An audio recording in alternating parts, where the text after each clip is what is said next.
ونسلم على رسوله الكريم أما بعد فأعوذ بالله من الشيطان الرجيم بسم الله الرحمن الرحيم قد أفلح المؤمنون صدق الله مولانا العظيم صدق رسوله النبي الكريم ونحن على ذلك من الشاهدين والشاكرين والحمد لله رب العالمين.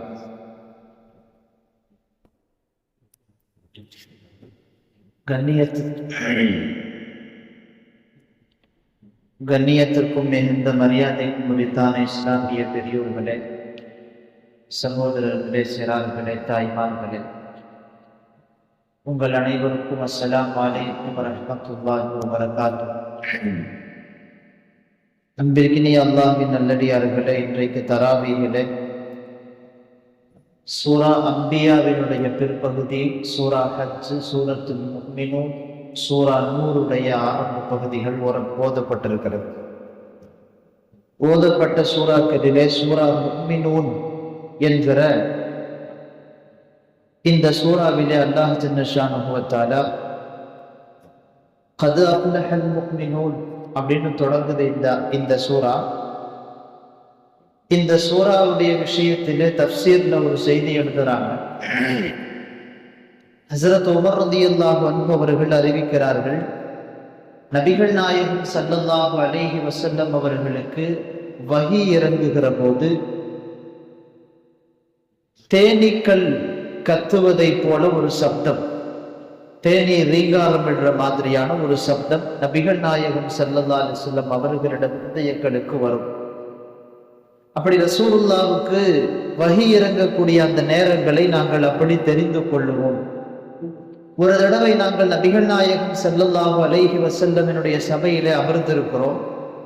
ரசூலுல்லாஹி ஸல்லல்லாஹு அலைஹி வஸல்லம் அவர்களுக்கு வஹி இறங்கி கொண்டிருக்கிறது. அந்த ரீங்காரம் சத்தம் கேட்குது. நாங்கள் எல்லாம் அமைதியாக அமர்ந்து கொண்டிருக்கிறோம். எல்லாரும் அமைதியா உட்கார்ந்து இருக்கிறோம். இப்படி அமைதியாக அமர்ந்து கொண்டிருக்கிற போது ரசூல் ஸல்லல்லாஹு அலைஹி வஸல்லம் அவர்கள் கொஞ்ச நேரம் மௌனமா இருந்தாங்க. அதற்கு பிறகு ரசூலுல்லாஹ் அல்லாஹும்ம ஸித்னா வலா தன்குஸ்னா வ அக்ரிம்னா வலா தஹின்னா என்கிற ஒரு நீளமான துஆ, அந்த துஆவை ரசூலுல்லாஹ் ஓதுறாங்க. ஓதிட்டு சும்ம கால உன்சிலத் அலைய அஷரத்து ஆயாத்தின், இப்போது எனக்கு ஒரு 10 வசனங்கள் இறக்கப்பட்டிருக்கிறது. மன் அகாமஹுன்ன தஹலல் ஜன்னா, யார் அந்த 10 வசனங்களை முறையாக பின்பற்றி வாழ்ந்து விடுகிறாரோ அவர் கண்டிப்பாக சுவர்க்கம் புகுவார் என்றார்கள் நபிகள் நாயகம் ஸல்லல்லாஹு அலைஹி வஸல்லம். அந்த 10 ஆயத்து எது அப்படின்னு சொன்னா, இந்த சூரத்துல் முஃமினூனுடைய முதல் 10 வசனங்கள். கத் அஃப்லஹல் முஃமினூன் அப்படின்னு தொடங்குற அந்த வசனத்தில இருந்து துவங்கி 10வது வசனம் வரைக்கும் இந்த 10 வசனம் இறங்குச்சு. இந்த 10 வசனங்களை குறித்து தஃப்சீர் இப்னு கஸீர்ல ஒரு செய்தி வருது. ஹஜ்ரத் அபூ ஸயீத் அல் குத்ரி ரலியல்லாஹு அன்ஹு அவர்கள் அறிவிக்கிறார்கள், அல்லாஹ் ஜல்லஷானுஹு வ தஆலா சுவர்க்கத்திலே ஒரு தங்க செங்கல்னு சொன்னா ஒரு கல்லு, அந்த கல்லை தயாரித்து விட்டு அந்த கல்லிடத்திலே அல்லாஹ் சொன்னானா, உன்னுடைய உள்ளத்தில் இருப்பதை நீ பேசு. அல்லாஹ்வுக்கு அது லேசான விஷயம் தானே. மனுஷனை பேச வச்ச மாதிரி கல்லையும் மண்ணையும் எல்லாவற்றையும் அல்லாஹ் பேச வைப்பான். அந்த கல்லிடத்துல இருந்து அல்லாஹ் பேச சொல்லுகிறான்.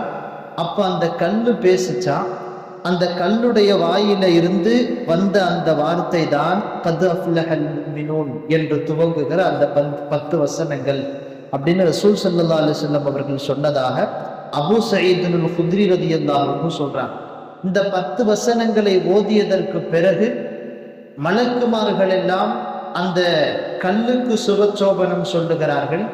நீ எந்த மாளிகைக்கு கல்லாக போகிறாயோ அந்த மாளிகையிலே வாழக்கூடியவர்களுக்கும் உனக்கும் சுபச்சோபனம் உண்டாகட்டும் அப்படின்னு சொல்லி மலக்குமார்கள் சொன்னதாக தஃப்சீர்களை எழுதுறாங்க. இப்போ அந்த சூரத்துல் முஃமினீனுடைய ஆரம்ப 10 வசனங்கள், அந்த 10 வசனங்கள்ல அல்லாஹ் 7 விஷயம் சொல்றான். அது ஒவ்வொரு விஷயத்தையும் ஆழமா இறங்கி பேச வேண்டிய விஷயம். நான் மேலோட்டமா அந்த ஆயத்தை மட்டும் ஓதி அர்த்தம் வச்சுட்டு இன்ஷா அல்லாஹ் பயானை முடிச்சிடுறேன். அதுல முதல் செய்தி அல்லதீனஹும் ஃபீ ஸலாத்திஹிம் காஷிஊன், அந்த முக்மின்கள் வெற்றி அடைந்து விட்டார்கள். கத் அஃப்லஹல் முக்மினூன் அப்படின்னு சொன்னா முக்மின்கள் வெற்றி அடைந்து விட்டார்கள். எப்படிப்பட்ட முக்மின்கள்? எந்த முக்மின்களிடத்தில் இந்த 7 விஷயங்கள் இருக்கிறதோ அவர்கள் வெற்றி அடைந்து விட்டார்கள். அதுல முதல் விஷயம் அல்லாஹ் சொல்றான், அல்லதீனஹும் ஃபீ ஸலாத்திஹிம் காஷிஊன், அவர்கள் தங்களுடைய தொழுகையிலே பயபக்தி உடையவர்களாக இருப்பார்.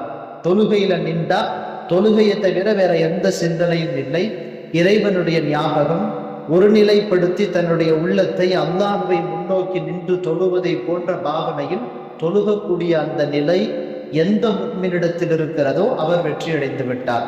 இரண்டாவது அல்லாஹ் சொல்றா, வல்லதீனஹும் அனில் லஹ்வி முஅரிதூன், தேவையற்ற விஷயங்களை விட்டும் தங்களை தற்காத்துக் கொள்ளுவார். பாவம், ஹராமு, அவைகளை விட்டும் தற்காத்துக் கொள்ளுவது நார்மலா எல்லாரும்.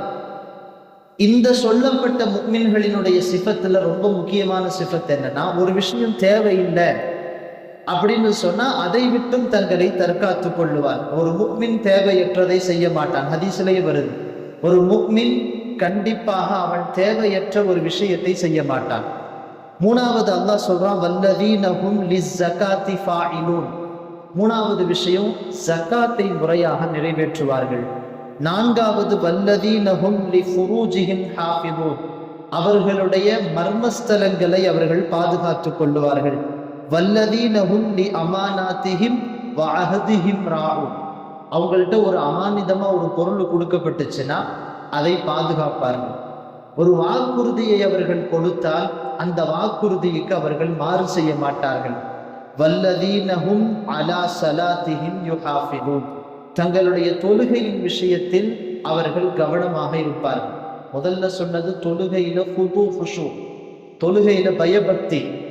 கடைசியாக சொல்லப்பட்டிருக்கிற சிஃபத்து தொழுகையை நிலையாக அந்த நேரம் வந்த உடனேயே அந்த தொழுகையை நிறைவேற்றுகிற அந்த முறை முக்மின்களின் தன்மைகளாக அல்லாஹ் சொல்லுகிறான். சுருக்கமா சொல்லணும்னா, பயபக்தி, தேவையற்ற விஷயங்களை விட்டும் தவிர்ந்திருத்தல், ஜக்காத்து போன்ற கடமைகளை, பொருளாதார கடமைகளை நிறைவேற்றுதல், பத்தினித்தனமாக இருத்தல், அமானிதத்தை நிறைவேற்றுவது, வாக்குறுதியை நிறைவேற்றுவது, தொழுகையை நிலைநாட்டுவது. இந்த 7 தன்மைகள் எந்த முக்மினிடத்தில் இருக்கிறதோ அல்லாஹ் சொல்லுகிறான், அந்த முக்மின் வெற்றி அடைந்து விட்டார். கது அஃப்லஹ அப்படின்னு சொன்னா, அரபியில அஃப்லஹ அப்படின்னு சொன்னா வெற்றி அடைந்து விட்டார் அப்படின்னு அர்த்தம். கது அப்படிங்கிற வார்த்தை பொதுவா ஒரு விஷயத்தை அழுத்தமாக சொல்லுவது. நம்ம தமிழ்ல திட்டமாக அப்படின்னு சொல்றோம்ல, அந்த வார்த்தைக்கு தான் கதுங்கிற வார்த்தையை போடுவாங்க. நீங்க 18வது ஜுஸுவினுடைய முதல் வார்த்தை இதுதான், கது அஃப்லஹல் முஃமினூன், திட்டமாக முக்மின்கள் வெற்றி அடைந்து விட்டார்கள். எப்படிப்பட்ட முக்மின்கள்? யாரிடத்துல இந்த 7 தன்மைகள் இருக்கிறதோ அவர்கள் வெற்றி அடைந்து விட்டார்கள். இந்த வார்த்தைக்கு கீழே முஃபஸ்ஸிர்கள் அஃப்லஹ அப்படிங்கிற வார்த்தைக்கு கீழே ஒரு விளக்கு எழுதுறாங்க. அரபியில ஃபலாஹ் அப்படின்னு ஒரு வார்த்தை இருக்கு. ஃபலாஹ் அப்படின்னு சொன்னா வெற்றின்னு அர்த்தம். நம்ம பாங்கில கூட ஹய்யா அலல் ஃபலாஹ்னு சொல்றோம்ல, அந்த ஃபலாஹுக்கு என்ன அர்த்தம்? ஹய்யா அல ஸலானா தொழுகையின் பக்கம் விரைந்து வாருங்கள். ஹய்யா அலல் ஃபலாஹ் அப்படின்னு சொன்னா வெற்றியின் பக்கம் விரைந்து வாருங்கள் அப்படின்னு அழைக்கிறோம். இப்போ இந்த ஃபலாஹ் என்கிற வார்த்தைக்கு வெற்றி என்று பொருள். வெற்றி என்றால் என்ன? கஷ்டங்களை விட்டும் ஒரு மனிதன் பாதுகாக்கப்பட்டு விட்டால் அதுதான் வெற்றி. இந்த உலகத்தை பொறுத்த வரைக்கும் முக்மீனா இருந்தாலும் சரி, காஃபிரா இருந்தாலும் சரி, முத்தகியா இருந்தாலும் சரி, பாவியா இருந்தாலும் சரி, யாராக இருந்தாலும் முழுக்க முழுக்க சிரமங்களை விட்டும் பாதுகாக்கப்பட்டவர்கள்னு யாரையும் நீங்க சொல்ல முடியாது. எவ்வளோ பெரிய ராஜாவா இருந்தாலும் ஏதாவது ஒரு சிரமம் அவருக்கு இருக்கும்.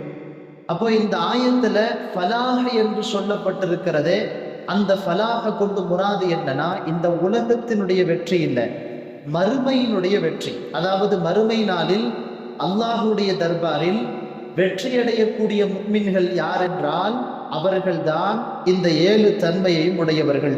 அதுதான் அல்லாஹ் 10வது ஆயத்துல, 9வது ஆயத்திலே 10வது ஆயத்திலே சொல்றான், உலாஇக ஹுமுல் வாரிசூன்.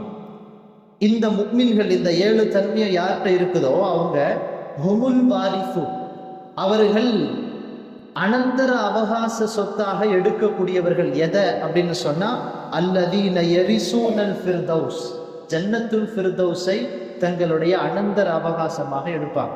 ஒருத்தர் மௌத்தாயிட்டாரு, மௌத்தாயிட்ட பின்னால அவருக்கு அவருடைய சொத்தை யாருடைய கையில ஒப்படைக்கிறோமோ அவங்களுக்கு நம்ம வாரிசுகள் சொல்றோம். அதானே அந்த வாரிசு என்கிற வார்த்தை மௌத்தானவரினுடைய மூரிசு என்று சொல்லப்படுகிற யாரிடமிருந்து வராசத்தினுடைய பொருள் வருகிறதோ அவங்களுடைய வாரிசியன்களுக்கு அனந்தர அவகாசிகளுக்கு சொல்லப்படும்.